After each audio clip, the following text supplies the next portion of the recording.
അസ്സലാമു അലൈക്കും വറഹ്മത്തുള്ളാഹി വബറകാതുഹു. ഇന്നൽ ഹംദുലില്ലാഹ് വസ്സലാത്തു വസ്സലാമു അലാ റസൂലിഹിൽ അമീൻ വഅലാ ആലിഹി വസഹ്ബിഹി അജ്മഈൻ. അമ്മാ ബഅദ്. പ്രിയമുള്ള കാഴ്ച പരിമിതിയുള്ള സഹോദരീ സഹോദരന്മാരെ, അവരുടെ കൂടെ ഈ പരിപാടി വീക്ഷിക്കുന്ന സുഹൃത്തുക്കളെ, സമയം ഇത്തിരി വൈകി, നമ്മൾ വിചാരിച്ച പോലെ ആ ക്രമത്തിൽ ഓടിയില്ല. അതുകൊണ്ട് എനിക്ക് അനുവദിക്കപ്പെട്ട സമയം വളരെ കുറച്ചു മാത്രമാണ്. ഇൻഷാ അല്ലാഹ് ഞാൻ അനുവദിച്ച സമയത്ത് നിന്നുകൊണ്ട് ആ പരിധിയും പരിമിതിയും മനസ്സിലാക്കിക്കൊണ്ട് തന്നെ എൻ്റെ വിഷയം അവതരിപ്പിച്ച് ഞാൻ അവസാനിപ്പിക്കും. കുടുംബം, മക്കളെ വളർത്തൽ, ഇതൊക്കെയാണ് നിങ്ങളുമായി സംവദിക്കാൻ വേണ്ടി ആവശ്യപ്പെട്ട വിഷയം. ഇൻഷാ അല്ലാഹ് ഞാൻ അതിൽ നിന്നുകൊണ്ട് മാത്രം എൻ്റെ പരിമിതമായ സമയം ഉപയോഗപ്പെടുത്തുന്നു. ഒരു കാഴ്ച പരിമിതിയുള്ള ഒരു സുഹൃത്ത്, അദ്ദേഹം എന്നെ കാണാൻ വേണ്ടി വരികയാണ്. കൂടെ ഭാര്യയുണ്ട്. ഭാര്യ പാർഷ്യലി കണ്ണ് കാണാം. വായിക്കാനും എഴുതാനും ഒന്നും കഴിഞ്ഞില്ല എങ്കിലും വഴി കാണിക്കാനും നടക്കാനുമൊക്കെ ആ പെണ്ണിന് കഴിയും. ഇവർ രണ്ടുപേരും കൂടി കല്യാണം കഴിച്ചു. അവർക്ക് 2 കുട്ടികളുണ്ടായി. മൂത്തത് പെൺകുട്ടിയാണ്. ഭാര്യ ഗർഭിണിയാണ് എന്നറിഞ്ഞപ്പോൾ ഈ ഭാര്യയും ഭർത്താവും റബ്ബിനോട് പ്രാർത്ഥിച്ചതൊരൊറ്റ കാര്യം മാത്രമാണ്: പടച്ചോനെ, ഞങ്ങളെപ്പോലെ ഞങ്ങളുടെ കുട്ടിക്ക് കണ്ണ് കാണാത്ത കുട്ടിയാവരുത്, കണ്ണുള്ള ഒരു കുഞ്ഞിനെ തരണം. റബ്ബ് അവർക്ക് കൊടുത്ത 1ാമത്തെ കുട്ടി പെൺകുഞ്ഞായിരുന്നു. ആ കുഞ്ഞിന് 100% കാഴ്ചയുണ്ടായിരുന്നു. 2ാമതായി റബ്ബ് അവർക്കൊരു കുഞ്ഞിനെ കൂടി നൽകി. അത് ആൺകുട്ടിയാണ്. ആ കുട്ടിക്കും കാഴ്ചക്ക് തകരാറൊന്നുമില്ല. ഈ മനുഷ്യൻ എന്നെ കാണാൻ വന്നത് 20 വയസ്സുള്ള മൂത്ത മകളെയും കൊണ്ടാണ്. 20 വയസ്സുള്ള മൂത്ത മകന് 16 വയസ്സ് പ്രായം, മകൾക്ക് 20 വയസ്സ് പ്രായം. 20 വയസ്സ് പ്രായമുള്ള മകളെ കൊണ്ട് എൻ്റെ അടുത്ത് വന്നതാ. എന്തിനാ വന്നത് എന്നറിയോ? ആ കുട്ടിക്ക് ഒരു പ്രേമം, ഒരു പ്രണയം. ഒരു നിലക്കും ആ കുട്ടി ആ പ്രണയത്തിൽ നിന്ന് പിന്മാറുന്നേയില്ല. അവൾ ഈ ചെറുക്കൻ്റെ കൂടെ ഇറങ്ങിപ്പോവാനുള്ള ശ്രമം നടത്തിയപ്പോഴാണ് ആ നാട്ടിലെ ആളുകൾ ഇടപെട്ട് ഇദ്ദേഹത്തിൻ്റെ മകളെയും അവരെയും എൻ്റെ അടുത്തേക്ക് അയച്ചത്. ആ കുട്ടി ഇറങ്ങിപ്പോവാനുള്ള ഒരു ടെൻഡൻസി കാണിച്ചപ്പോൾ സംസാരിച്ച് നോക്കിയപ്പം ആ ചെറുക്കൻ പലപ്പോഴും ഈ വീട്ടിൽ വന്നിട്ടുണ്ട് എന്ന് ഈ കുട്ടി സമ്മതിക്കുന്നു. കാഴ്ചയില്ലാത്ത ഉമ്മയെ പറ്റിച്ച് ആ ചെറുക്കനെ ആ പെൺകുട്ടി വീട്ടിലെത്തിച്ചിട്ടുണ്ട്. അങ്ങനെ 2 പ്രാവശ്യം അവിടുത്തെ ആളുകൾ എൻ്റെ അടുത്ത് കൊണ്ടുവന്ന ആ പെൺകുട്ടി അവസാനം എടുത്ത തീരുമാനം ഈ ചെറുക്കൻ്റെ കൂടെ ഇറങ്ങിപ്പോവണം എന്നാണ്.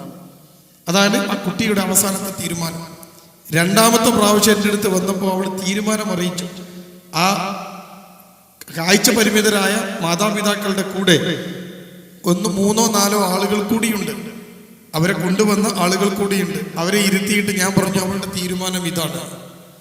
അതൊക്കെ പറഞ്ഞു കഴിഞ്ഞപ്പോൾ ഈ മനുഷ്യൻ കരയാൻ തുടങ്ങുകയാണ്. ആ കാഴ്ചയില്ലാത്ത മനുഷ്യൻ ഭയങ്കര കരച്ചിലാണ്. എന്നിട്ട് അയാൾ എന്നോട് പറയാണ്, സാറേ, ഞാൻ ജീവിതത്തിൽ ഇങ്ങനെ കരയുന്നത് 2ാമത്തെ പ്രാവശ്യമാണ്. ഞാൻ ഇങ്ങനെ കരയുന്നത് 2ാമത്തെ പ്രാവശ്യമാണ്. അപ്പൊ ഞാൻ ചോദിച്ചു, 1ാമത്തെ പ്രാവശ്യം എന്തിനാ നിങ്ങൾ കരഞ്ഞത് എന്ന് ചോദിച്ചപ്പോൾ ആ മനുഷ്യൻ പറയാണ്, സാറേ, എനിക്ക് ആദ്യമായിട്ട് മോള് പിറന്നു. എനിക്കൊരു കുട്ടിയുണ്ടായി. ആ കുട്ടിയുണ്ടായിട്ട് ഡോക്ടർമാർ കുട്ടിയെ കൈകളിലേക്ക് തന്നപ്പോൾ ആ ചെറിയ പെൺകുട്ടിയുടെ മുഖത്ത് ഇങ്ങനെ തൊട്ട് നോക്കിയപ്പോൾ നല്ലൊരു രസം. അപ്പൊ ആ കുട്ടി ഇയാളുടെ മുഖത്ത് ഇങ്ങനെ തൊട്ട് നോക്കിയപ്പോൾ ആ കുട്ടിയുടെ കയ്യിന്റെ വിരൽ കൊണ്ട് കുട്ടി അങ്ങ് പിടിച്ചു. ഈ മോളെ എനിക്ക് കാണുന്നില്ലല്ലോ എന്നതായിരുന്നു ഇയാളുടെ ആദ്യത്തെ സങ്കടം. ഈ കുട്ടിനെ എനിക്ക് കാണാൻ കഴിയുന്നില്ലല്ലോ. അയാൾ അള്ളാഹുവിനോട് പറഞ്ഞു കരഞ്ഞു, പഠിച്ചോന്റെ കുട്ടിന്റെ മുഖം ഒന്ന് കാണാൻ, എനിക്കുണ്ടായൊരു മോളാണ്, അതിന്റെ മുഖം ഒന്ന് കാണാൻ എനിക്ക് കഴിഞ്ഞില്ലല്ലോ എന്ന് പറഞ്ഞ് ഇയാൾ കരയാണ്. ആദ്യത്തെ കരച്ചിലാണ്, ഉള്ളു തുറന്ന് കരച്ചിൽ. കുറെ ആളുകൾ അദ്ദേഹത്തെ സമാധാനിപ്പിച്ചു. സാരല്ല, പോട്ടെ, ഇതിനൊക്കെ അള്ളാഹിന്റെ അടുത്ത് കൂലി ഉണ്ടാവും, കുറച്ച് കാര്യങ്ങളൊക്കെ പറഞ്ഞ് സമാധാനിപ്പിച്ചു. അദ്ദേഹം എന്നോട് പറയാണ്, ഞാനിങ്ങനെ ഉള്ളറിഞ്ഞ് കരയുന്ന 2ാമത്തത് ഇന്നാണ്. ഇന്ന് ഞാൻ കരയുമ്പോൾ എൻ്റെ മനസ്സിനകത്തുള്ളത് എന്താണെന്നറിയോ? എനിക്ക് കാഴ്ചയില്ലാത്തത് എത്ര നന്നായി എന്ന് ഞാൻ ചിന്തിച്ചിട്ടാണ് ഇപ്പം ഞാൻ കരയണത്. എൻ്റെ മോള് ഇറങ്ങിപ്പോകുന്നത് ഞാൻ കാണണ്ടേ. ഞാനിത് പറഞ്ഞത് എന്തിനാണെന്നറിയോ? നിങ്ങൾ കാഴ്ച പരിമിതിയുള്ള സുഹൃത്തുക്കളാണ് എൻ്റെ മുമ്പിൽ ഇരിക്കുന്നവർ. ഇതില് കാഴ്ച പരിമിതിയുള്ള ഭർത്താവിന് പാർശ്വലി കാഴ്ചയുള്ള ഭാര്യ ഉണ്ടാവും. കാഴ്ച പരിമിതിയുള്ള ഭർത്താവിന് കാഴ്ചയുള്ള ഭാര്യ ഉണ്ടാവും. കാഴ്ച പരിമിതിയുള്ള ഭാര്യക്ക് തിരിച്ചും ഭർത്താക്കൾ ഉണ്ടാവും. ഈ ഇരിക്കുന്നവരിൽ കണ്ണ് കാണുന്നവർ ഒന്ന് കൈപൊക്കിയെ കാണട്ടെ. കണ്ണ് കാണുന്നവർ കൈപൊക്കിയതിൽ ഭൂരിഭാഗവും സ്ത്രീകളാണ്. ഇതൊക്കെ ഇവരുടെ ഭാര്യമാരാണ്. പാർഷ്യലി ബ്ലൈൻഡ് ആയിട്ടുള്ള ആളുകളൊന്ന് കൈപൊക്കിയെ കാണട്ടെ. അവർക്ക് കാണാം, അല്പം കാണാം, അത് സ്വല്പം കാണാം. അൽഹംദുലില്ലാഹ്, സ്വല്പം കാണാം, ഇൻഷാ അല്ലാഹ് ഉണ്ട്. ഇനി നമുക്ക് നേരെ പോവേണ്ടത് കുടുംബത്തിലേക്കും കുട്ടിയെ വളർത്തുന്നതിലേക്കുമാണ്. ഞാൻ പറഞ്ഞല്ലോ, സമയം വളരെ കുറവാണ്. എൻ്റെ പ്രിയപ്പെട്ട സഹോദരങ്ങൾ ചിന്തിക്കേണ്ടത്, ഞാൻ ഇങ്ങോട്ട് കയറുമ്പോൾ ഒരു സ്വർഗം മണക്കുന്നു. കാരണം എന്താണെന്നറിയോ? സ്വർഗത്തിൻ്റെ അവകാശികളാവാൻ ഏറ്റവും കൂടുതൽ സാധ്യതയുള്ളവരാണ് എൻ്റെ മുമ്പിൽ ഇന്ന് ഈ സ്പാൻ ഓഡിറ്റോറിയത്തിൽ ഇരിക്കുന്നത്. കഷ്ടപ്പെട്ടവന്റെ പ്രാർത്ഥനയാണ്, ബുദ്ധിമുട്ടുന്നവന്റെ പ്രാർത്ഥനയാണ് അല്ലാഹു സുബ്ഹാനഹു വ തആല കേൾക്കുന്ന പ്രാർത്ഥനയിൽ ഒന്ന്. എനിക്ക് ആദ്യം തുടക്കത്തിൽ നിങ്ങളോട് പറയാനുള്ളത്, സ്വർഗമല്ലാതെ വേറൊന്നും നിങ്ങൾ, അതിൽ കുറഞ്ഞതൊന്നും നിങ്ങൾ പ്രതീക്ഷിക്കരുത്. അതിൽ കുറഞ്ഞതൊന്നും. കാരണം നിങ്ങൾക്ക് ഈ ദുനിയാവിൽ നിങ്ങളൊന്നും കണ്ടിട്ടില്ല. ഈ വർണ്ണ കാഴ്ചകൾ നിങ്ങൾ കണ്ടിട്ടില്ല. ഇതിനേക്കാൾ വലിയ കാഴ്ചകൾ ഒരുക്കി വെച്ചൊരു സ്വർഗമുണ്ട്. റസൂൽ സല്ലല്ലാഹു അലൈഹി വസല്ലമ സ്വഹാബികളെ പരിചയപ്പെടുത്തുന്ന കാര്യത്തിൽ ഒന്ന്, നാളെ പരലോകത്ത് അന്ധനായി വരുന്ന മനുഷ്യനെ കുറിച്ച് പറയുന്നുണ്ട്. അവൻ ചോദിക്കുമത്രേ റസൂലിനോട്, അള്ളാഹിനോട് ചോദിക്കുമത്രേ, പടച്ചോനെ, ഞാൻ ഭൂമിയില് കാഴ്ചയുള്ളവനായിരുന്നല്ലോ, ഇവിടെ എന്തിനാണ് എന്നെ ഇങ്ങനെ അന്ധനാക്കിയത് എന്ന് അള്ളാഹിനോട് ചോദിക്കുന്ന ചിലരെ പറ്റി റസൂല് നമ്മളെ പഠിപ്പിക്കുന്ന പാഠമുണ്ട്. തിരിച്ചാണ് ഞാൻ നിങ്ങളോട് പറയുന്നത്. നാളെ ഈ ഭൂമിയിലെ കാഴ്ചകളൊന്നും കാണാത്ത, ഈ ഭൂമിയിലെ വർണ്ണ കാഴ്ചകൾ നിങ്ങൾക്ക് മുമ്പിൽ കാണാത്ത എൻ്റെ പ്രിയപ്പെട്ട സഹോദരങ്ങൾ നാളെ സ്വർഗത്തെത്തുമ്പോൾ ഇതിനേക്കാളും മികച്ച കാഴ്ചകൾ ഒരുക്കി വെച്ച് അള്ളാഹ് ഒരുക്കി വെച്ച ആ സ്വർഗം കണ്ണിറയെ കാണുന്നവരാവണം നിങ്ങൾ. അതുകൊണ്ടാണ് ഞാൻ പറഞ്ഞത്, സ്വർഗമല്ലാത്ത മറ്റൊന്നും നിങ്ങൾ ആഗ്രഹിക്കരുത്. അവിടെ നിന്നുകൊണ്ടാണ് എനിക്ക് നിങ്ങളോട് ആദ്യത്തെ പറയാനുള്ളത്, കണ്ണ് കാണുന്ന കാഴ്ചയുള്ള ഭാര്യമാരോട്. നിങ്ങൾ കാഴ്ചയില്ലാത്ത ഒരു മനുഷ്യന്റെ കൈ പിടിച്ചത് കുറച്ച് ബുദ്ധിമുട്ടുണ്ടാകുമെന്ന് കരുതി തന്നെയാണ്. പക്ഷെ ആ ബുദ്ധിമുട്ട് കൊണ്ട് നിങ്ങൾക്ക് കിട്ടേണ്ടത് എന്താ? ആരും പൈസ ഒന്നും തരൂല. എന്താ കിട്ടേണ്ടത്?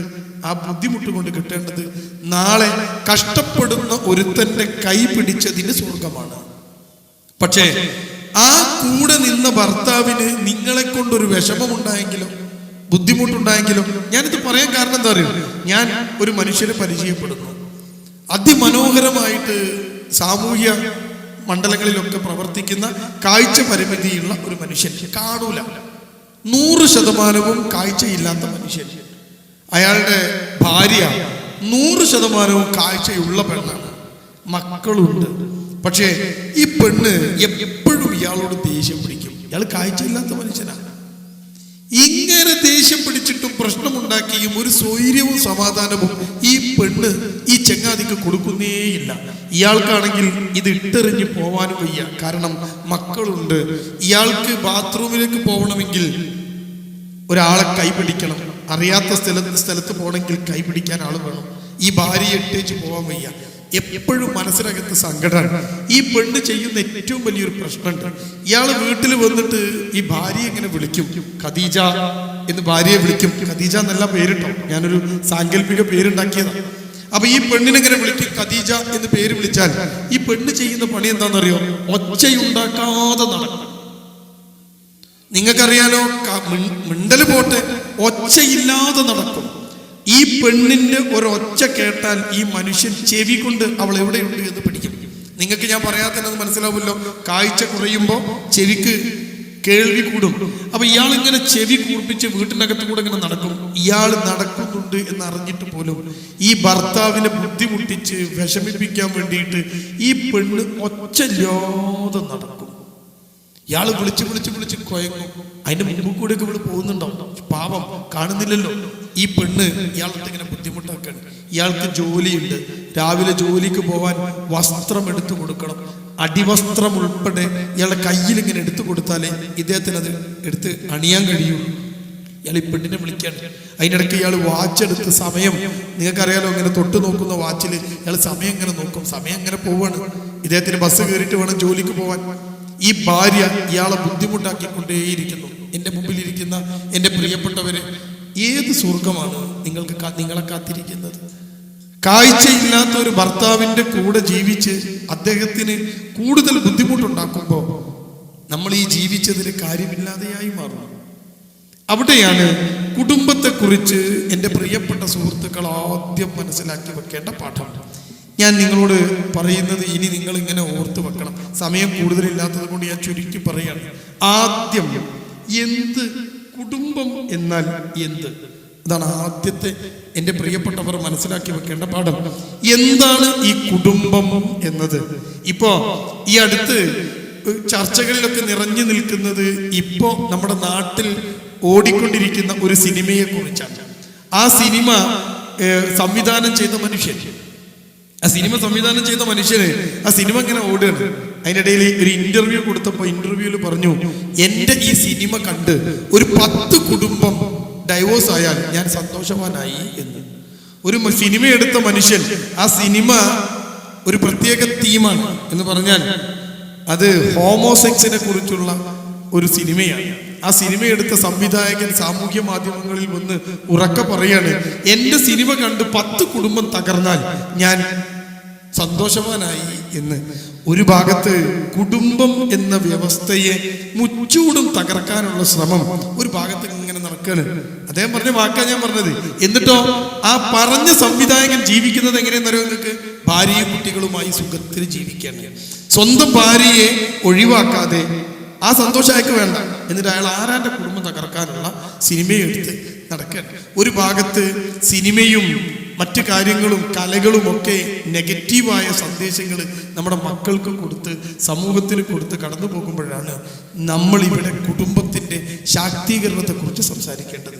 എൻ്റെ മുമ്പിലിരിക്കുന്ന പ്രിയപ്പെട്ടവർ ചിന്തിക്കണം, മനസ്സിലാക്കണം. ഒരാണും ഒരു പെണ്ണും ആ 2 പേരും കൂടിച്ചേരുന്നത് ഒരു കുടുംബമാണോ എന്ന് ചോദിച്ചാൽ അത് കുടുംബമാവണം എന്നില്ല.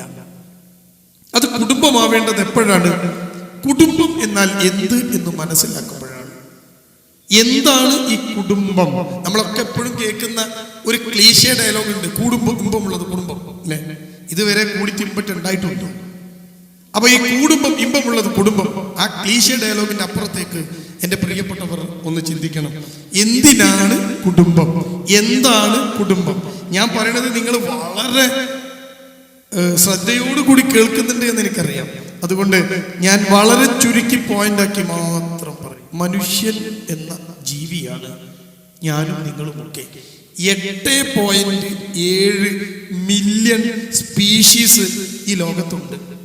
8.7 മില്യൺ എന്ന് പറഞ്ഞാൽ ഏകദേശം 87 ലക്ഷത്തിലധികം ജീവജാലങ്ങൾ, ജന്തുജാലങ്ങൾ, പക്ഷികൾ, വൃക്ഷലതാദികൾ, ഇതെല്ലാം കൂടി ചേർത്താൽ 87 ലക്ഷം സ്പീഷീസ് ഈ ഭൂമിയിലുണ്ട് എന്ന് ശാസ്ത്രകാരന്മാർ നമ്മളോട് പറയുന്നു. അതിൽ 1.2 മില്യൺ ആണത്രേ പേര് നൽകി കണ്ടെത്തിയത്. ബാക്കിയൊക്കെ സൂക്ഷ്മാണുക്കളും ഇനിയും കണ്ടെത്താത്തതൊക്കെ ഉണ്ട്. ഈ 8.7 മില്യൺ സ്പീഷീസ് ജന്തുജാലങ്ങളിൽ ഒന്നിന്റെ പേരാ മനുഷ്യൻ. ഒന്ന്. ആ മനുഷ്യൻ എന്ന ജീവിക്ക് ധാരാളം പ്രത്യേകതകളുണ്ട്. മറ്റെല്ലാ ജന്തുക്കളിൽ നിന്ന്, ജീവികളിൽ നിന്ന് ഏറെ വ്യത്യസ്തനാണ് മനുഷ്യൻ. ഏറെ വ്യത്യസ്തൻ. ആദ്യമായി മനുഷ്യനെ ഉണ്ടാക്കി റബ്ബ് സുബ്ഹാനഹു തആല മലക്കുകൾക്ക് മുമ്പിൽ, ജിന്നുകൾക്ക് മുമ്പിൽ പ്രദർശിപ്പിച്ചു ആദം അലൈഹിസ്സലാമിനെ. അങ്ങനെ പ്രദർശിപ്പിച്ചിട്ട് എല്ലാവരെയും വിളിച്ചിട്ട് നിരനിരയായി നിർത്തിയിട്ട് അള്ളാഹ് പറയാണ്, ഇത് എൻ്റെ പുതിയ മോഡൽ സൃഷ്ടിയാണ്. ഡിസ്പ്ലേക്ക് വെച്ചതാ അവരുടെ മുമ്പിൽ. അവര് ചോദിച്ചത് എന്താണ്? ഇതാണ് മനുഷ്യൻ. അപ്പൊ അവര് ചോദിക്കുന്നുണ്ട്, നിന്നെ മാത്രം പ്രാർത്ഥിക്കാൻ ഞങ്ങളില്ലേ? എന്തിനാ ഇങ്ങനത്തെ ഒരു സാധനം? അപ്പോഴാണ് ശരിയും തെറ്റും തൻ്റെ വിശേഷ ബുദ്ധി കൊണ്ട് വേർതിരിച്ചെടുക്കാൻ കഴിവുള്ള ഏറ്റവും കഴിവുറ്റ മികച്ച ജീവികളിൽ ഒന്നാണിത് എന്ന് അള്ളാഹ് സാക്ഷ്യപ്പെടുത്തുകയാണ്. അതായിരുന്നു ആദം അലൈഹിസ്സലാം. കണ്ടോ നിങ്ങൾ? ആ ആദം അലൈഹിസ്സലാമിനെ സൃഷ്ടിച്ച് അതിൽ നിന്നാണ് ഞാനും നിങ്ങളും ഉൾപ്പെടെ എല്ലാം ഉണ്ടായത്, അല്ലാതെ കുരങ്ങൻ മനുഷ്യനായതൊന്നുമല്ല. അപ്പൊ നിങ്ങൾ ചിന്തിച്ചു നോക്കണം, ഈ വിഷയം ചിന്തിച്ചു നോക്ക്. അപ്പൊ നമ്മള് ഏറ്റവും മികച്ച ജീവികളിൽ ഒന്നാണ്. ഇനി എന്താ നമ്മുടെ പ്രത്യേകത? ഏറ്റവും മികച്ച ജീവികളിൽ ഒന്നായ മനുഷ്യന് ചില പ്രത്യേകതകൾ ഉണ്ട്. അതെന്താ ഞാൻ പറയാതെ നിങ്ങൾക്ക് അറിയാം. ചിരിക്കുന്ന മനുഷ്യൻ ഭൂമിയിൽ, ചിരിക്കുന്ന ജീവി ഭൂമിയിൽ മനുഷ്യൻ മാത്രമേ ഉള്ളൂ. ഒരു പട്ടിക്ക് തിന്നാൻ കൊടുത്താൽ ആ പട്ടി നമ്മുടെ മുഖത്ത് നോക്കി ചിരിക്കാറില്ല, ബാക്കോട്ട് തിരിഞ്ഞു വാലാട്ടും. ഒരു പൂച്ച, ആട്, കോഴി, ആന നമ്മുടെ മുമ്പിൽ ആരും ചിരിക്കാറില്ല. മനുഷ്യന് മാത്രമേ നാം ചിരിക്കും പോലെ ചിരിക്കാനും പറ്റൂ. മനുഷ്യന് മാത്രമേ ഞാനും നിങ്ങളുമൊക്കെ സംസാരിക്കും പോലെ സംസാരിക്കാൻ പറ്റുള്ളൂ. മനസ്സിനകത്ത് വരുന്ന ആശയങ്ങളെ വാക്കുകൾ കൊണ്ട് പുറത്തേക്ക് എത്തിക്കാൻ കഴിയുന്ന ഏകജീവിയുടെ പേരാണ് മനുഷ്യൻ. കണ്ടങ്ങളെ? അപ്പൊ മനുഷ്യനെ കുറിച്ച് നിങ്ങൾ ഇങ്ങനെ ആലോചിച്ച് നോക്കി. എത്ര സാധനങ്ങൾ, വിശേഷ ബുദ്ധിയുണ്ട്, ലജ്ജയുണ്ട്. എത്ര കാലം ഉണ്ടാവും എനിക്കറിയില്ല. ലജ്ജയുണ്ട്. അവൻ വസ്ത്രം ധരിച്ചേ നടക്കുള്ളൂ. ഒരു പോത്തും ഇന്ന് വരെ ഒരു ട്രൗസർ ഇട്ടിട്ടില്ല. ഒരു പൂച്ചയും ഇന്ന് വരെ ഉടുത്തു നോക്കിയിട്ടില്ല. അവര് മൃഗങ്ങളെ പോലെ ജീവിക്കുകയാണ്. എന്നാൽ നമ്മുടെ സമൂഹത്തിൽ ചില ആളുകൾ സ്വതന്ത്ര ചിന്തയുമായി വന്ന് നമ്മളോട് ഇപ്പൊ പറയണത് എന്താണെന്നറിയോ? വസ്ത്രമൊന്നും വേണ്ട, ഏത് റോട്ടുമ്പിൽ വെച്ച് വിണ ചേരാം എന്നൊക്കെയാണ്. പട്ടിയെ പോലെ, പോത്തിനെ പോലെ മനുഷ്യനെയാക്കി തീർക്കാനുള്ള ശ്രമം ഒരു ഭാഗത്ത്.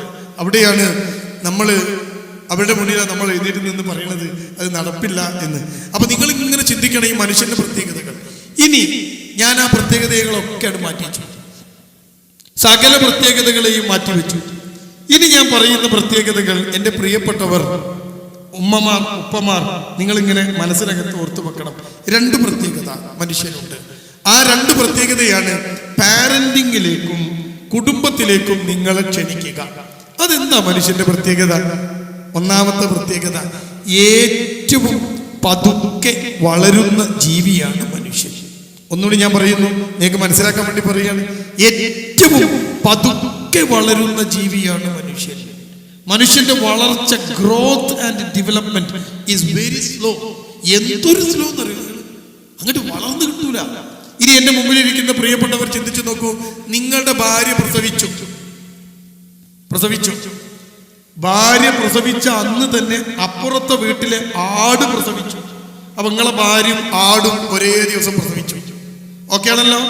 2 ആളുടെയും ബർത്ത്ഡേ, 2 കുട്ടീൻ്റെയും ബർത്ത്ഡേ ഒരേ ദിവസമാണ്. ആടും പ്രസവിച്ചു, നിങ്ങളുടെ ഭാര്യയും പ്രസവിച്ചു. ഇനി നിങ്ങൾ ഇങ്ങനെ ആലോചിച്ച് നോക്ക്. ഒരു കൊല്ലം കഴിഞ്ഞു, പ്രസവിച്ചിട്ട് ഒരു കൊല്ലം കഴിഞ്ഞു. ഒരു കൊല്ലം കഴിയുമ്പോ ആട്ടുകുട്ടി എന്തായി ഉണ്ടാവും? വലിയ ആടായി ഉണ്ടാവും, പ്രായപൂർത്തിയായിട്ടുണ്ടാവും അല്ലേ? ഒരു പെരുത്താട് പാലുകുടിയൊക്കെ നിർത്തി അമ്മയിൽ നിന്ന് സ്വതന്ത്രമായി ആ ആട് ജീവിക്കാൻ തുടങ്ങിയിട്ടുണ്ടാവും. ഒരു കൊല്ലം കഴിയുമ്പോൾ നിങ്ങളെ കുട്ടി എന്തായി ഉണ്ടാവും? അപ്പോഴും മലന്നിങ്ങനെ കിടന്നിട്ട് അപ്പിയും മൂത്രവും ഒക്കെ ബെഡിൽ അല്ലേ, ഒരന്തും കുന്തും ഇല്ലാതെ ഈ കുട്ടി കിടക്കുന്നുണ്ടാവും. 2 കൊല്ലം കഴിയുമ്പം ആട്ടുംകുട്ടി എന്താവും? ആട്ടുംകുട്ടി വേറൊരു ആടിനെ പ്രസവിക്കും അല്ലേ? ആ ആട് അമ്മയാകും, ഉമ്മയാകും അല്ലേ? 2 കൊല്ലം നിങ്ങളെ കുട്ടി എന്താവും? നടക്കാൻ തുടങ്ങിയോ? അപ്പോഴുണ്ടോ തടഞ്ഞു വീട് അല്ലേ? നമ്മളില്ലാതെ ആ കുട്ടിക്ക് ഒന്നും ചെയ്യാൻ കഴിയില്ല. ഒന്നും അപ്പിയിട്ടാൽ പോലും സ്വന്തമായി കഴുകാൻ അതിന് കഴിയില്ല. ഞാനൊരിക്കല് ഒരു വിദേശ രാജ്യത്ത് ക്ലാസ് എടുക്കാൻ പോയപ്പോൾ കുറെ ചെറിയ കുട്ടികളുണ്ട്. അപ്പൊ എന്നോട് ചോദിച്ചു, അവരോടൊന്ന് സംസാരിക്കുമെന്ന് ചോദിച്ചു. ആ കുട്ടികളോട് ഇങ്ങനെ സാറൊന്ന് സംസാരിക്കും. എനിക്ക് ഈ ചെറിയ കുട്ടികളോട് സംസാരിച്ചുള്ള പരിചയം കുറവാണ്, സ്കൂൾ എക്സ്പീരിയൻസ് ഇല്ലാത്തത് കൊണ്ട് പരിചയം കുറവാണ്. എന്നാലും ഗൾഫിലൊക്കെ ചെന്നതല്ലേ, ഞാൻ മൈക്ക് എടുത്തിട്ട് അവരുടെ മുന്നിലേക്ക് നിന്നിട്ട് ഞാൻ ചോദിച്ചു, ആ കുട്ടികളോട്, ഞാൻ ചെറിയ മക്കളാണ്, അവരിങ്ങനെ കസേരയിൽ ഇരിക്കുകയാണ്. അപ്പൊ ഞാൻ അവരോട് ചോദിച്ചു, ഉമ്മ ഉണ്ടോ എല്ലാവർക്കും? അപ്പൊ എല്ലാവരും പറഞ്ഞു ആ ഉമ്മ ഉണ്ട്. ഞാൻ ചോദിച്ചു, എന്തിനാണ് ഉമ്മ? അപ്പൊ കുട്ടികളൊക്കെ ഇങ്ങനെ സ്റ്റെൻഡ് അടിച്ചിരിക്കുക, ഒന്നും ഉണ്ടില്ല. എന്തിനാ ഉമ്മ? നിങ്ങൾക്ക് എന്തിനാ ഉമ്മ എന്ന് കുട്ടികളോട് ചോദിച്ചപ്പോ ഒരു ചെറിയ കുട്ടി, മുന്നില് ഇരിക്കുന്ന ഒരു കുട്ടി കസേരമ്മൽ ചാടി എഴുന്നേറ്റ് എന്നോട് പറഞ്ഞു, അപ്പി കഴുകാൻ. ആ കുട്ടിന്റെ ഉത്തരം വളരെ കറക്റ്റാണ്. ബാക്കിയൊക്കെ എങ്ങനെയെങ്കിലും അഡ്ജസ്റ്റ് ചെയ്യാം, കയ്യിൽ എന്തെങ്കിലും ഒരു പഴം കൊടുത്താൽ അത് വായിക്കൊണ്ടേ തിന്നാം, അപ്പിട്ട് എന്താ ചെയ്യാ? ഇത് കഴുകാൻ ഈ കുട്ടിക്ക് അറിയില്ലല്ലോ. ആ കുട്ടി പിള്ള മനസ്സിൽ കള്ളമില്ലാത്തത് കൊണ്ട് സത്യമായിട്ട് പറഞ്ഞു ഈ കുട്ടിക്ക് ഉമ്മ വേണ്ടത് ഇതിനാണ് എന്ന്. അപ്പൊ നിങ്ങൾ ആലോചിച്ച് നോക്കി, 2 കൊല്ലം കഴിഞ്ഞാൽ നമ്മുടെ കുട്ടിക്ക് സ്വയം ശുദ്ധീകരിക്കാൻ പോലും കഴിയാത്ത അത്ര ഡിപ്പെൻഡന്റ് ആണ് കുട്ടി. അപ്പൊ മനുഷ്യന്റെ പ്രത്യേകത എന്താ? ഏറ്റവും സ്ലോ വളർച്ചയുള്ള ജീവി. ഇനി ഞാൻ പറയണ്ടല്ലോ, 18 വയസ്സുള്ള മക്കളുള്ളവർ ഒന്ന് കൈപൊക്കി. 18ഉം അതിന് മേലെ പ്രായമുള്ള മക്കളുള്ളവർ ആ കൈപൊക്കിയവരോടാണ് എന്റെ ചോദ്യം. മക്കളെ പോറ്റി തീർന്നോ? ഇല്ലേ? ഇനി എപ്പോഴാ തീരുക? ഏകദേശം തീർന്നോ? ഇനി എപ്പോഴാ തീരുക? തീരുവോ? എപ്പോ തീരൂ? അവരെ കല്യാണം കഴിച്ചാൽ തീരുവോ? കല്യാണം കഴിച്ചിട്ട് കെട്ടിയോൻ 2 കൊടുത്തു, 2 അടി കൊടുത്തു കെട്ടിയോന്. ഉടൻ വിളി വരിക ആർക്കാ? പോലീസിനാ? വനിതാ കമ്മീഷനാ? ആദ്യം വിളി വരിക ആർക്കാ? ഉമ്മക്ക് വിളി വന്നു പറയും, ഉമ്മ മൂപ്പരെന്നെ തല്ലി. അപ്പോഴും ഉമ്മ പറയും, അന്നെ പോറ്റി തീർന്നില്ലേടി ഞാൻ, അല്ലേ? അപ്പൊ മക്കളെ ഒരിക്കലും പോറ്റി തീരില്ല. 2 പ്രത്യേകതകൾ എൻ്റെ പ്രിയപ്പെട്ട ഈ സദസ്സിലുള്ള ഈ ഓഡിറ്റോറിയത്തിലുള്ള സഹോദരങ്ങളുടെ മനസ്സിൽ വേണം. ഏറ്റവും പതുക്കെ വളരുന്ന ജീവി ആയതുകൊണ്ട് ഏറ്റവും കൂടുതൽ കാലം പോറ്റുന്ന ജീവി മനുഷ്യനാണ്. വേറൊരു മൃഗത്ര പോറ്റൂലെന്ന്. കോഴി മുട്ട വിരിഞ്ഞിറങ്ങിയാൽ അത് ചിറക് കൊണ്ട് കുട്ടികളെ അതിനുള്ളിൽ ഒളിപ്പിച്ചു വെക്കും. പക്ഷേ ആ കോഴിക്കുഞ്ഞ് ഒരിത്തിരി വളർന്ന് ചിക്കിപ്പെറുക്കി തിന്നാൻ പാകമായാൽ കോഴി കൊത്തിയാട്ടും. 5 or 6 മാസമാണ് ഒരു കോഴി കുഞ്ഞിനെ നോക്കുക. അത് കഴിഞ്ഞാൽ കഴിഞ്ഞു, പാരന്റിങ് കഴിഞ്ഞു. ആരും കോഴിക്ക് ക്ലാസ് എടുക്കില്ല എങ്ങനെ കുട്ടികളെ വളർത്താം. കാരണം അത് ആകെ 5 or 6 മാസം കൊണ്ട് കഴിഞ്ഞു. ഒരു പൂച്ചക്കുഞ്ഞ് ജനിക്കുമ്പോ പൂച്ചക്കുഞ്ഞിന് കണ്ണ് കാണൂല, കണ്ണില്ല, കണ്ണ് കീറാതെയാണ് പൂച്ചക്കുഞ്ഞ് ജനിക്കുക. ആ പൂച്ചക്കുഞ്ഞുങ്ങളെ കാടൻ പൂച്ച കടിക്കാതെ, നായ പിടിക്കാതെ, ഒന്നും ഒരു ജീവിക്കും കൊടുക്കാതെ പലയിടങ്ങളിൽ കടിച്ചു കൊണ്ടുപോയി വെച്ച് ആ പൂച്ചത്തള്ള പോറ്റും. എന്നിട്ട് കണ്ണൊക്കെ കീറിക്കഴിഞ്ഞ് അല്പം കൂടി ഒന്ന് വളർന്ന് ഇര പിടിക്കാൻ പ്രാപ്തിയായി എന്ന് തോന്നുമ്പോ പൂച്ചത്തള്ളന്റെ പാട്ടിന് പോകും. മനുഷ്യന്റെ 3 പ്രത്യേകതകൾ ഞാൻ നിങ്ങളുടെ മുമ്പിൽ വെക്കും. എന്നിട്ട് നമുക്ക് കുടുംബത്തെ കുറിച്ച് ചർച്ച ചെയ്യാം. ഒന്നാമത്തെ പ്രത്യേകത, ഏറ്റവും പതിയെ വളരുന്ന ജീവി, സ്ലോ ഗ്രോത്ത്. രണ്ടാമത്തെ പ്രത്യേകത, ഏറ്റവും കൂടുതൽ കാലം വളർത്തുന്ന ജീവി. മൂന്നാമത്തെ പ്രത്യേകത കൂടി മനസ്സിലാക്കിയാൽ നിങ്ങൾക്ക് കുടുംബം എത്ര പ്രധാനമുണ്ട് എന്ന് മനസ്സിലാവും. മൂന്നാമത്തെ പ്രത്യേകത എന്താണെന്നറിയോ? മക്കളിൽ ഇത്രമേൽ പ്രതീക്ഷ അർപ്പിക്കുന്ന ജീവി വേറെയില്ല. മക്കളെ പ്രതീക്ഷിക്കും. ഒരു കോഴി, ആ കോഴി മുട്ട വിരിഞ്ഞിറങ്ങുന്ന കുഞ്ഞുങ്ങളെ പോറ്റി വളർത്തുമ്പം പ്രതീക്ഷിക്കാറില്ല, ഞാൻ കുറെ കാലം കഴിഞ്ഞ് വാദം പിടിച്ച് കിടക്കുമ്പോ എന്റെ കോഴിക്കുഞ്ഞുങ്ങൾ എനിക്ക് തീറ്റ തരുമെന്ന് ഈ കോഴിത്തള്ള വിചാരിക്കാറില്ല. ഉണ്ടോ? ഒരു പൂച്ച, ഞാൻ പെറ്റ മക്കള് വയസ്സാം കാലത്ത് എൻ്റെ അടുത്ത് വരും എന്ന് അവര് പ്രതീക്ഷിക്കാറില്ല. അപ്പൊ 3 പ്രത്യേകതകളാണ് മനുഷ്യൻ എന്ന് പറയുന്ന ജീവിക്കുള്ളത്. അതുകൊണ്ടാണ് പാരന്റിങ് എന്ന് പറയുന്ന സാധനം പ്രധാനപ്പെട്ടതാവുന്നത്. എന്താ? മക്കളെ വളർത്തൽ പ്രധാനപ്പെട്ടതാവുന്നത്. അത്രയും കാലം വളർത്തണം. ഉണ്ടോ? ഇനി നിങ്ങൾ ഇങ്ങനെ ചിന്തിച്ചു നോക്ക്, ആ പ്രതീക്ഷ എവിടെ വരെ എത്തും? ഇനി മരിക്കണവരെ മക്കളെ പോറ്റും. മരിച്ചു കഴിഞ്ഞാൽ അപ്പോഴും മക്കളിൽ ഒരു പ്രതീക്ഷയാണ്. ഇതാ മാത്തൽ ഇൻസാന ഇൻകത്ത അമലുഹു ഇല്ലാ മിൻ സലാസ. ഒരു മനുഷ്യൻ മരിച്ചു കഴിഞ്ഞാൽ ഇൻകത്ത അമലുഹു, എല്ലാ അമലുകളും നിന്നുപോകും. ഇല്ലാ മിൻ സലാസ. റസൂൽ ഇങ്ങനെ കയ്യിൽ എണ്ണീട്ട് പറയാണ്, 3 എണ്ണം ഒഴികെ 3 സാധനം മരിച്ചു കഴിഞ്ഞാലും തീരാത്തതുണ്ടാകും. എന്താ? ഒന്നാമത്തത് എന്താ? ഒന്നാമത്തെ സാധനം സ്വതക്കത്തുൽ ജാരിയായ സ്വതക്ക, പള്ളിക്കും മദ്രസക്കൊക്കെ കൊടുത്ത നിലനിൽക്കുന്ന സ്വതക്ക. രണ്ടാമതോ ഉപകാരപ്രദമാക്കുന്ന അറിവ്. നാളെ ഖബറിലെത്തുമ്പോ ഏറ്റവും വലിയ രാജ്യം, ഏറ്റവും ചെറിയ രാജ്യം, ഏറ്റവും വലിയ പുഴ, ഏറ്റവും ചെറിയ പുഴ, PSCന്റെ ക്വസ്റ്റ്യൻ ഒന്നും അവിടെ ചോദിക്കില്ല. അവിടെ ചോദിക്കണ ചോദ്യങ്ങളുടെ ഉത്തരം പറയണമെങ്കിൽ നമ്മുടെ മനസ്സിനകത്ത് ദീനുണ്ടാവണം. മൂന്നാമതായി റസൂൽ എണ്ണി പറയുകയാണ്, വലതുൻ സ്വാലിയോൻ യദോ ലഹു, നിങ്ങൾക്ക് വേണ്ടി പ്രാർത്ഥിക്കുന്ന സന്താനങ്ങൾ. അപ്പൊ നിങ്ങൾ ആലോചിച്ച് നോക്ക്, മരിച്ചാലും മക്കളിൽ പ്രതീക്ഷിക്കാൻ. ഞാൻ മരിച്ചാലും ഭൂമിയിൽ എനിക്ക് വേണ്ടി മക്കൾ ബാക്കിയാവണം, അവർ എനിക്ക് വേണ്ടി പ്രാർത്ഥിക്കണം. അപ്പൊ മനുഷ്യൻ എവിടെ വരെ എത്തി നോക്കൂ. അപ്പൊ ഞാൻ പറഞ്ഞു 3 കാര്യങ്ങൾ. ഒന്ന്, ഏറ്റവും പതിയെ വളരുന്നു. 3, രണ്ടാമത്തത് ഏറ്റവും കൂടുതൽ വളർത്ത കാലഘട്ടം. മൂന്നാമത്തെ ഞാൻ പറഞ്ഞു, എന്താ മൂന്നാമത്തെ പറഞ്ഞ്?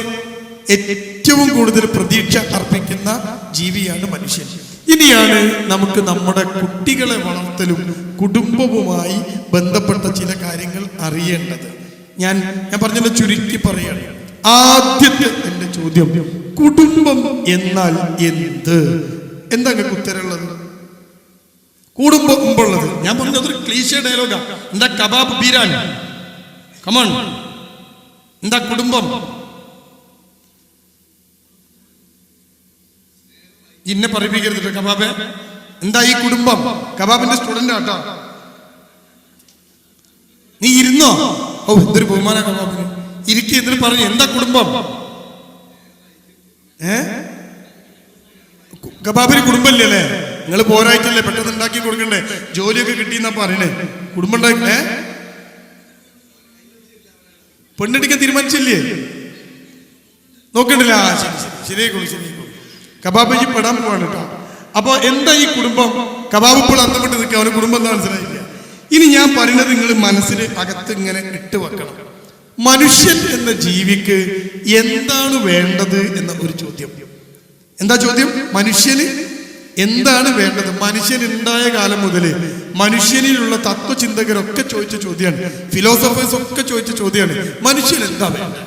സ്വത്താണ്, ഭംഗി, സൗന്ദര്യമാണ്, അധികാരമാണ്. മനുഷ്യൻ എന്താ വേണ്ടത്? അങ്ങനെ കുറെ കാലം മനുഷ്യൻ ഇതിന്റെ ബാക്ക് പോയി. എന്താ വേണ്ടത്?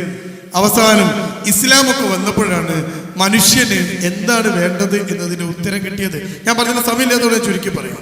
എന്താ ഉത്തരം എന്നറിയോ? ഒന്ന് പറയട്ടെ, നിങ്ങൾ മനസ്സിലുണ്ടാവുമോ? ഉണ്ടാവുമോ? നമ്പർ 1 സമാധാനം, 2 സന്തോഷം, 3 സംതൃപ്തി. ഒന്നുകൂടി പറയാം, പീസ് ഓഫ് മൈൻഡ്. സമാധാനം, 2 സന്തോഷം, 3 ഈ 3 സാധനത്തിന്റെ ഒരു പ്രത്യേകത ഉണ്ട്. സൂപ്പർ മാർക്കറ്റ് കിട്ടൂല, സഞ്ചായിട്ട് പോയാലും കിട്ടൂല. കിട്ടുമോ? ഇല്ല. നിങ്ങൾ ഇവിടുന്ന് ഇറങ്ങിയിട്ട് നെസ്റ്റോയിൽ പോയി നോക്ക്. അതാണ് ഇപ്പൊ കോഴിക്കോട്ടെ ഏറ്റവും വലിയ പീടിയ. അവിടെ ചെന്നിട്ട് ഒന്ന് ഉറക്കെ ചോദിച്ചു നോക്ക്, ഒരു 1/2 കിലോ സമാധാനം. ആ നെസ്റ്റോന്റെ മുതലാളികൾ ഇറങ്ങി വന്നിട്ട് പറയും, കിട്ടുകയാണെങ്കിൽ 250 എനിക്കും തരണട്ടോ. അയാൾക്കും ഉണ്ടാവില്ല. ആ കോടിക്കണക്കിന് ഉറുപ്പ്യന്റെ ബിസിനസ് നടത്തുന്ന ആ ചങ്ങായിക്ക് ഇല്ലാത്തതായിരിക്കും. എന്താ അതിന് നിങ്ങളിങ്ങനെ ചിന്തിച്ചു നോക്ക്. ഇത് ഒന്ന് കിട്ടുക, തെങ്ങുമെന്ന് കിട്ടുമോ? മാവുമെന്ന് കിട്ടുമോ? മരത്തുമെന്ന് കിട്ടുമോ? അങ്ങാടി കിട്ടുമോ? ഇല്ലേ ഇല്ല. മനുഷ്യൻ ഈ 3 സാധനം വേണ്ടിയുള്ളൂ. കള്ള് ഷാപ്പ് പോയി വരിക്കണ ചങ്ങായിനോട് ചെന്നിട്ട് മൈക്കും കൊണ്ട് ചോദിക്കുകയാണ് ആൾക്കാര്, എന്തിനാ ചങ്ങായി ഇങ്ങനെ കള്ളുടിക്കണേ? മോനും പറയാൻ തരുമോ? മനസമാധാനം വേണ്ടേ?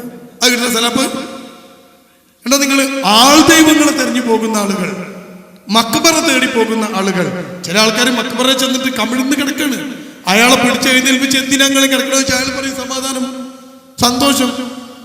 ആൾ ദൈവങ്ങളെ തേടി പോകുന്ന ആളുകൾ, എത്രയോ ആൾ ദൈവങ്ങൾ. അവരെടുത്ത് ചെല്ലുമ്പോൾ അവരോട് ചോദിക്കും, എന്താ നിങ്ങൾക്ക് വേണ്ടത്? സമാധാനം, സന്തോഷം, സംതൃപ്തി. ഇതെവിടുന്ന് കിട്ടുക? ആൾ ദൈവങ്ങളുടെ അടുത്തുനിന്ന് കിട്ടുമോ? മക്ബറയിൽ കിട്ടുമോ?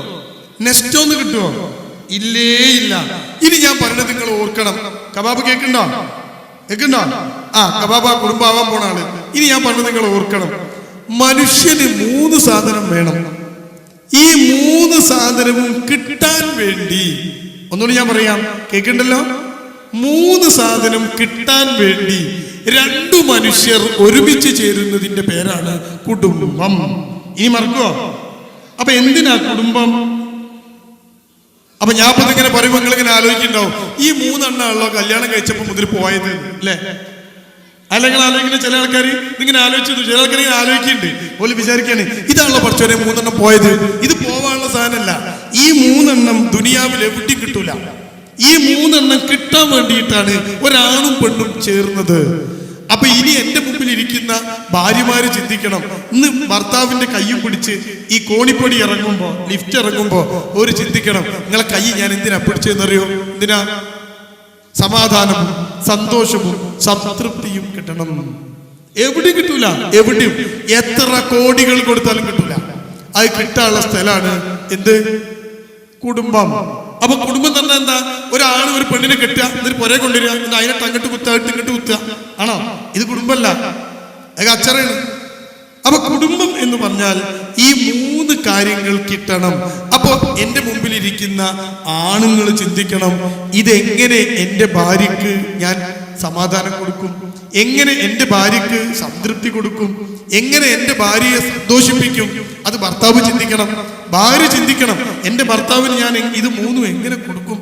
ഇത് കൊടുക്കാനുള്ള മത്സരത്തിന്റെ പേരാണ് ജീവിതം. എന്റെ ഭാര്യയ്ക്ക് ഇത് കിട്ടണം.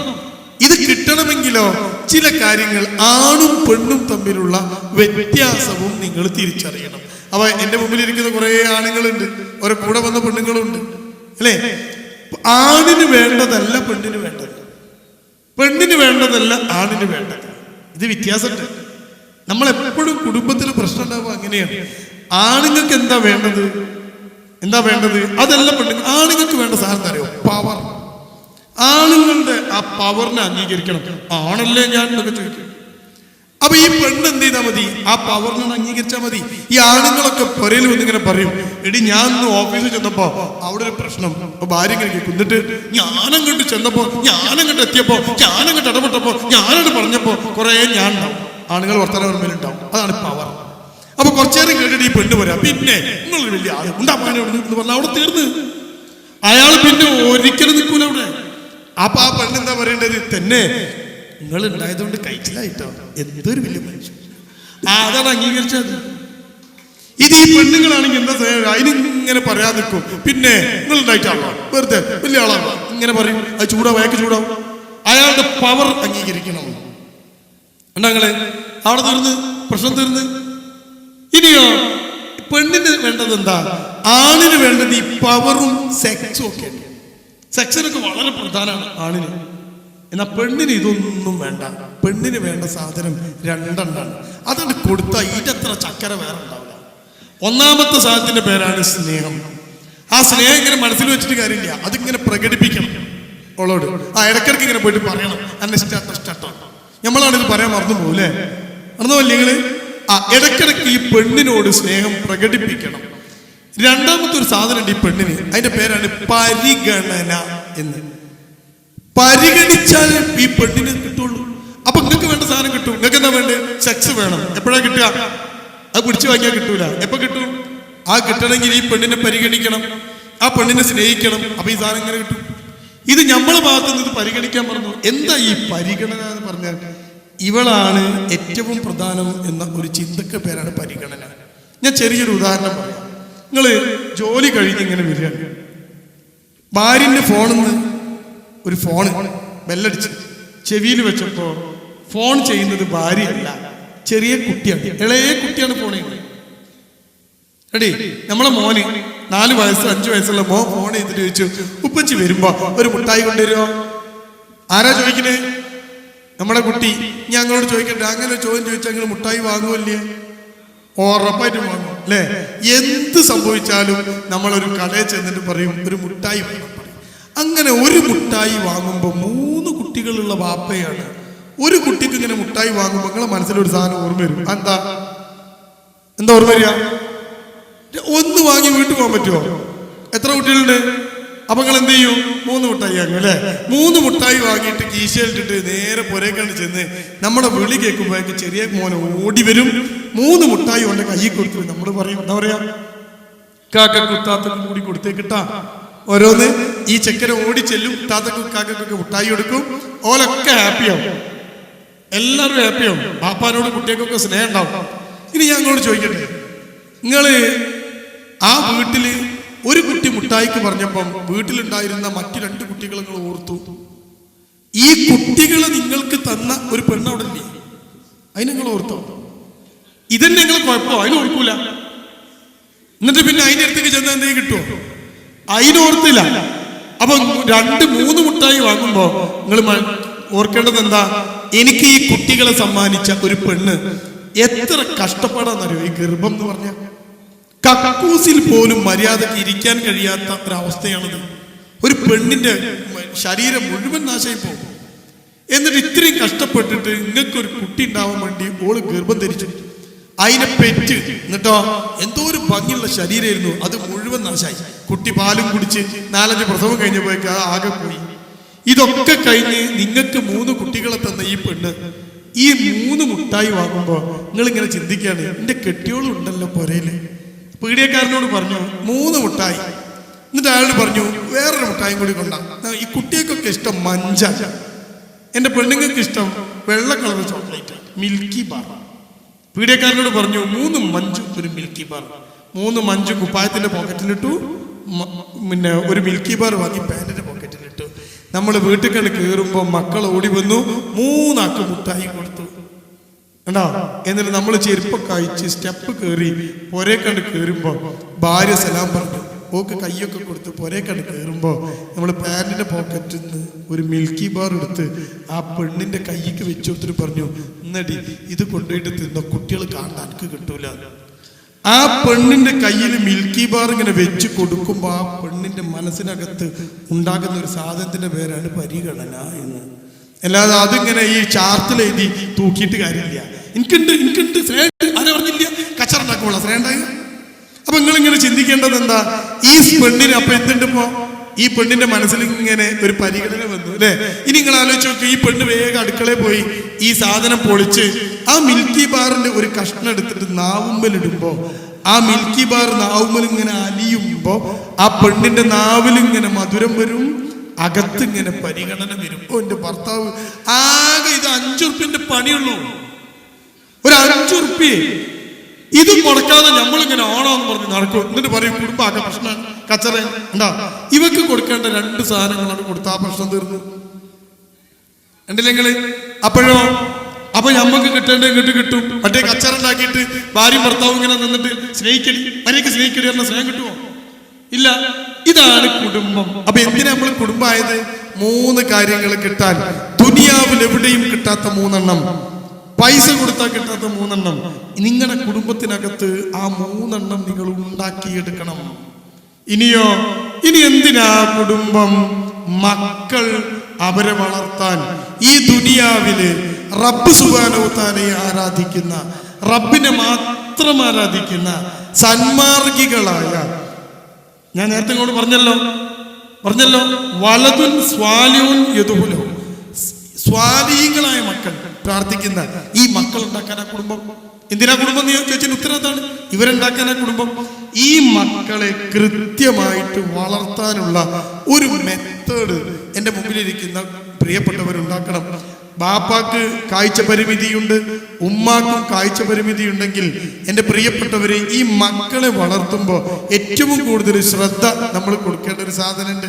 എന്താണെന്നറിയോ? ഈ മക്കൾക്ക് നല്ല ഒരു തെർബിയത്ത് കൊടുക്കണം. ഞാൻ ഒന്നുകൂടി വൃത്തിയായിട്ട് പറഞ്ഞ, ചോറ് കൊടുക്കണം, ചൊല്ല് കൊടുക്കണം. എന്തൊക്കെ കൊടുക്കേണ്ടേ മക്കൾക്ക്? ഞാൻ പറഞ്ഞ നിർത്തണം, അവസാനിപ്പിക്കണം. എന്തൊക്കെ കൊടുക്കണ്ടേ? ഞാൻ പറഞ്ഞേ, ചോറ് കൊടുക്കണം, ചൊല്ല് കൊടുക്കണം. നിങ്ങൾ ഏറ്റവും കൂടുതൽ എന്താ കൊടുക്കല്? നിറച്ചു ചോറ്. എന്തൊരു കുട്ടുപണികളാണ് മക്കൾക്ക് ഇഷ്ടം പോലെ. മന്തി അല്ലേ, പിന്നെന്തൊക്കെ ഉണ്ടല്ലോ, എല്ലാ സാധനവും കുട്ടിയൊക്കെ വാങ്ങിക്കൊടുക്കും. പട്ടിണി കിടക്കുന്ന ഒരു മക്കളും ഇപ്പം ഇല്ല. ചോറ് കിട്ടാത്ത മക്കൾ എൻ്റെ ഒക്കെ ചെറുപ്പത്തിലുണ്ട്. എൻ്റെ വാപ്പ സ്കൂളിലെ മാഷ, എന്നാലും വിചാരിച്ചമാതിരി ചോറൊന്നും ഒന്നും കിട്ടൂല. കണ്ടോ? അന്ന് അങ്ങനെയായിരുന്നു. ഉപ്പും ചോറും എന്നാ പറയാ. എൻ്റെ ഉമ്മയൊക്കെ വെളിച്ചെണ്ണ ചോറിൽ ഒഴിച്ചിട്ട് ഉപ്പിട്ടിട്ട് കുഴച്ചിട്ടാ മക്കൾക്കൊക്കെ തരിക. അതുകൊണ്ടാണ് മലയാളത്തിൽ ഇപ്പോൾ ഒരു പ്രയോഗമുണ്ട്, ഉപ്പും ചോറും തിന്നവൻ. പുതിയ കുട്ടിയോട് വെച്ച കുട്ടികൾക്ക് ഇത്തിരി ഉപ്പ് ചോറ് ഇങ്ങനെ എന്തിന് കറി വെച്ചാൽ പോലെ അല്ലേ? കാരണം അവർക്ക് എന്തേ പരിചയമുള്ളൂ? ചോറും കറിയും. നമ്മുടെ തലമുറക്ക് ഉപ്പും ചോറും തിന്ന പരിചയമുണ്ട്. അപ്പൊ നിങ്ങൾ ഇങ്ങനെ ചിന്തിച്ച് നോക്കണം, ഈ കുട്ടിക്ക് ചോറ് കൊടുക്കണം, ചോറിന്റെ കൂടെ കൊടുക്കേണ്ട സാധനം എന്താ? മൊബൈൽ എടുക്കാം. ഞാൻ പറഞ്ഞ ഈ ചോറിന്റെ കൂടെ കൊടുക്കേണ്ട സാധനം എന്താ? ചൊല്ലി കൊടുക്കണം. നമ്മുടെ കുട്ടികൾക്ക് ചൊല്ലിക്കൊടുക്കേണ്ടത് ബാപ്പയും ഉമ്മയാണ്. കുട്ടിയൊക്കെ ഒരു സ്വഭാവമുണ്ട്, ബാപ്പന്റെ ഉമ്മന്റെ മുഖത്ത് നോക്കി ഇങ്ങനെ ഇരിക്കും. ഈ സമയത്താണ് നമ്മൾ ഈ കുട്ടിക്ക് ഫോൺ കൊടുക്കുക. ഈ ഫോൺ കൊടുക്കുമ്പോഴുള്ള പ്രശ്നം എന്താ? കുട്ടിക്ക് പിന്നെ എല്ലാ ചൊല്ലും കൊടുക്കാരാ? ഫോണ്. ആ ഫോണിനൊരു പ്രത്യേകത ഉണ്ട്. ഫോണിന് ഈ കുട്ടി ചെറുതാണോ വലുതാണോ എന്ന് അറിയില്ല. എല്ലാ കുട്ടിയുടെ മുമ്പിൽ വളർത്തി കൊടുക്കൂലേ? നിങ്ങളുടെ മുമ്പിൽ വന്നിട്ട് ഒരു കുട്ടി ചോദിക്കുകയാണ്, ഒരു മനുഷ്യന്റെ മുമ്പിൽ വന്ന്, എൻ്റെ മുമ്പിൽ, ഞാൻ മാഷാണ്, എൻ്റെ മുമ്പിൽ വന്നിട്ട് 5 വയസ്സുള്ള ഒരു കുട്ടി ചോദിക്കുകയാണ്. എന്താ ചോദിച്ചതെന്നറിയോ? ഞാൻ എങ്ങനെ ഉണ്ടായത്? ഒരു കുട്ടി ചോദിക്കുകയാണ്, ഞാൻ എങ്ങനെ ഉണ്ടായത്, എനിക്കൊന്ന് പറഞ്ഞു തരുമോ മാഷെ എന്ന് ചോദിച്ചാ ഞാൻ ആ കുട്ടീനെ നോക്കും അല്ലെ. ആദ്യം എന്താ നോക്കുക? അതിന് ഇത്ര പ്രായമുള്ളൂ, അതിനെന്താ പറഞ്ഞു കൊടുക്കേണ്ടി? അതിന് പറഞ്ഞു കൊടുക്കേണ്ട രൂപത്തിൽ ഞാൻ പറഞ്ഞു കൊടുക്കൂലേ? എന്നാൽ എൻ്റെ മുമ്പിൽ 10 വയസ്സുള്ള ഒരു കുട്ടി ഒന്ന് ചോദിക്കുകയാണ്, ഞാൻ എങ്ങനെ ഉണ്ടായത്? അതിന്റെ പ്രായത്തിനനുസരിച്ച് പറഞ്ഞു കൊടുക്കും. എൻ്റെ മുമ്പിൽ വന്ന് ചോദിച്ചത് 18 വയസ്സുള്ള ഒരു കുട്ടിയാണ്, ഞാൻ എങ്ങനെ ഉണ്ടായത്? അതിന് നമ്മളെന്താ പറഞ്ഞു കൊടുക്കേണ്ടി? എന്താ പറഞ്ഞു കൊടുക്കേണ്ടി? അപ്പൊ നമ്മുടെ മുമ്പിൽ ഒരു കുട്ടി വന്ന് ചോദിച്ചാൽ നമ്മൾ ആ കുട്ടിയുടെ പ്രായവും പക്വതയും നോക്കിയല്ലേ മറുപടി അറിയാം, അല്ലേ? മൊബൈലിലല്ലേ കുട്ടിന്റെ പ്രായം എത്രയെന്ന്? മൊബൈലിലാണ് കുട്ടി ഈ ചോദ്യം ചോദിച്ചെങ്കിലോ മൊബൈൽ 18 വയസ്സായ ആൾക്ക് പറഞ്ഞു കൊടുക്കുന്നതും 5 വയസ്സായ ആൾക്ക് പറഞ്ഞു കൊടുക്കുന്നതും ഒരേ കാര്യമായിരിക്കും. അവിടെയാണ് ഈ കാഴ്ച പരിമിതി ഉണ്ടാകുമ്പോൾ ഇത്തരത്തിലുള്ള സാധനം നമ്മൾ കുട്ടികൾക്ക് കൊടുക്കുകയും ആ കൃത്യമായി അതിനെ നമുക്ക് നോക്കാൻ കഴിയാതെ ആവുകയും ചെയ്യുമ്പോഴാണ് ഞാൻ നേരത്തെ എൻ്റെ സംസാരത്തിന്റെ തുടക്കത്തിൽ സൂചിപ്പിച്ച കണ്ണീരൊലിപ്പിച്ച് നിന്ന ഒരു കാഴ്ച പരിമിതന്റെ ജീവിതം നിങ്ങളുടെ മുമ്പിൽ വേണം. കണ്ടോ? അപ്പൊ കുട്ടിക്ക് ഇപ്പൊ നേരത്തെ അദ്ദേഹം പറഞ്ഞ മാതിരി ആദ്യം കൊടുക്കുന്നത് ഫോണാണ്. ഈ ഫോണിന് പകരം കൊടുക്കേണ്ടത് ഉമ്മാന്റെ ബാപ്പാന്റെ ചൊല്ലാണ്. ചൊല്ലിക്കൊടുക്കണം, ചോറ് കൊടുക്കണം. അപ്പൊ കുട്ടികൾ ഏറ്റവും മികച്ച കുട്ടികളായിട്ട് മാറും. ഇതിനൊക്കെ വേണ്ടിയുള്ള സ്ഥലത്തിന്റെ പേരാണ് കുടുംബം. ഇനി ഒരൊറ്റ കാര്യം കൂടി പറഞ്ഞ് ഞാൻ അവസാനിപ്പിക്കുകയാണ്. ആദ്യം എന്തു വേണമെന്നറിയോ? ഭാര്യയും ഭർത്താവും സ്നേഹത്തോടെ ഒന്നിച്ച് നിൽക്കണം. നിങ്ങൾ വീട്ടിനകത്ത് ഇങ്ങനെ കച്ചറുണ്ടാക്കരുത്, ബഹളുണ്ടാക്കരുത്, പ്രശ്നം ഉണ്ടാക്കരുത്. ബാപ്പാന്റെയും ഉമ്മാന്റെയും സ്നേഹം കണ്ട് ഒരുമ കണ്ട് കുട്ടികൾ ഇങ്ങനെ ജീവിക്കണം. ഒന്നിച്ചു നിന്നാണ് ഈ കുട്ടിയെ നിങ്ങൾ പോറ്റേണ്ടത്. ബാപ്പാക്ക് ഒറ്റയ്ക്ക് കുട്ടിയെ പോറ്റാൻ കഴിയില്ല, ഉമ്മാക്കും. ഒരുമിച്ച് നിന്നുകൊണ്ട് ഈ കുട്ടിയെ മുന്നോട്ട് കൊണ്ടുപോകാനുള്ള ഒരു ശ്രമം നിങ്ങൾ നടത്തണം. ഞാൻ അവസാനിപ്പിക്കുകയാണ്. ഞാൻ പറഞ്ഞത് നിങ്ങളുടെ മനസ്സിനകത്ത് ഉണ്ടാകും എന്ന് ഞാൻ വിചാരിക്കുകയാണ്. ഒരു കാര്യം കൂടി, ആദ്യം പറഞ്ഞ കാര്യം ഒന്നുകൂടി ഓർമ്മിപ്പിക്കുകയാണ്. നമുക്ക് ഈ ദുനിയാവിൽ വെളിച്ചമൽപ്പം കുറഞ്ഞുപോയി, ചിലർക്ക് വെളിച്ചമില്ലാതെയായിപ്പോയി. നാളെ പരലോകത്ത് വെളിച്ചത്തോടു കൂടി പുനരുദ്ധരിക്കപ്പെടുന്നവരായി നമ്മൾ മാറണം. അതിന് കുറച്ചൊക്കെ കഷ്ടപ്പാടുണ്ടാവും.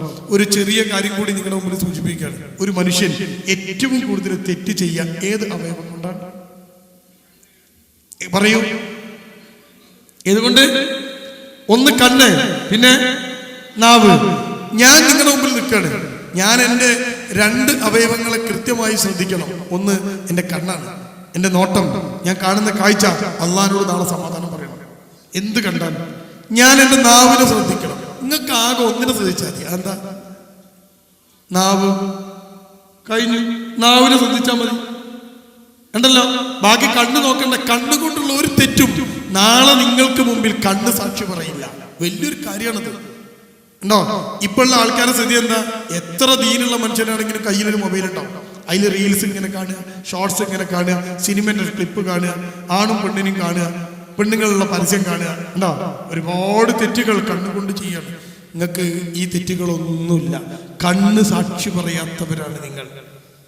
നോക്ക്, അതുകൊണ്ട് നിങ്ങൾ ഇനി നിങ്ങളുടെ നാവിനെ ശ്രദ്ധിക്കണം. കൂടെയുള്ള ഇണയെ പരിഗണിക്കണം. സ്വർഗം നേടാനുള്ള വഴികൾ ഒരുക്കണം. ഈ ദുനിയാവ് ആകെ 70, 80, 90 വയസ്സ് വരെ മാത്രം നമ്മളെ താങ്ങുള്ളൂ.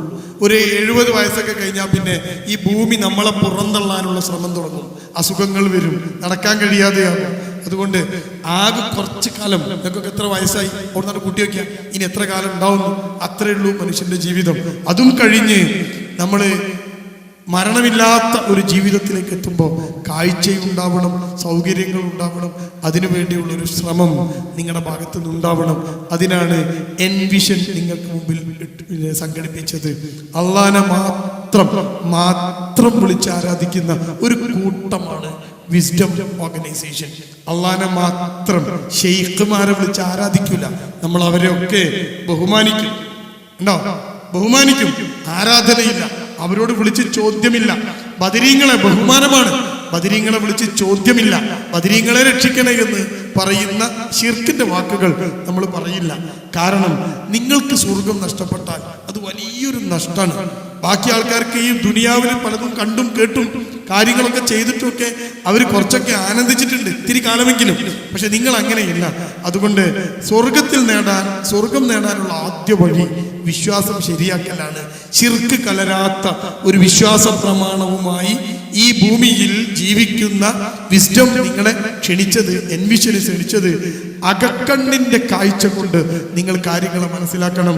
എന്നിട്ട് നാളെ പരലോകത്ത് സ്വർഗപ്പൂങ്കാവനത്തിൽ ഈ സ്പാൻ ഓഡിറ്റോറിയത്തിലെ AC-യിൽ ഇരിക്കുന്നതിനേക്കാൾ സുന്ദരമായി ഞാനും നിങ്ങളും ഇരിക്കണം. റബ്ബ് സുബ്ഹാനഹു വ തആല നമ്മേവരെയും ജന്നാത്തുൽ ഫിർദൗസിൽ ഒരുമിച്ച് കൂട്ടുമാറാവട്ടെ.